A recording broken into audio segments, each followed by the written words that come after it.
औज़ुबिल्लाहिमिनश्शैतानिर्रजीम बिस्मिल्लाहिर्रहमानिर्रहीम। अस्सलाम वालेकुम दोस्तों, वसीम राजपूत लाल आइज़ ऑनलाइन में हाज़िर खिदमत। दोस्तों, तेज़ रफ्तारी से गाड़ी चलाने की बना पर अगर किसी को आप एक्सीडेंट कर देते हैं, माज़ूर कर देते हैं, तो अदालत हर्जाना डिग्री करने के साथ-साथ इस माज़ूर शख्स के लिए, इंजर्ड शख्स के लिए माहाना ख़र्चा भी डिग्री करने का हुक्म दे सकती है।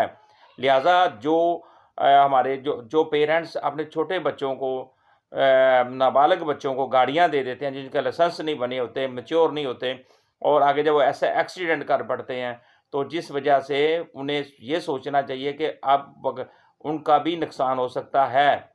क्योंकि अब जब भी गाड़ी का तेज़ रफ्तारी से अवॉइड करें, तेज़ गाड़ी चलाने से अवॉइड करें, क्योंकि अगर करेंगे तो अदालत हर्जाने का दावे भी हर्जाना की डिग्री करने के साथ-साथ माहाना खर्चा भी लगाएगी। अगर कोई शख्स उसमें इंजर्ड हो जाता है, ज़ख्मी हो जाता है, मज़ूर हो जाता है, एक टाँग से किसी जिस्म का कोई किसी अज़ा से मज़ूर हो जाता है, तो ऐसे जो ड्राइवर होगा, जिसकी गाड़ी होगी, उस गाड़ी के मालिक को माहाना खर्चा भी पड़ेगा और इसके साथ-साथ वो जो भी अदालत माहाना डिग्री करेगी, वो भी उसको खर्चा पड़ेगा। 2018 MLD 777 पेज है दोस्तों।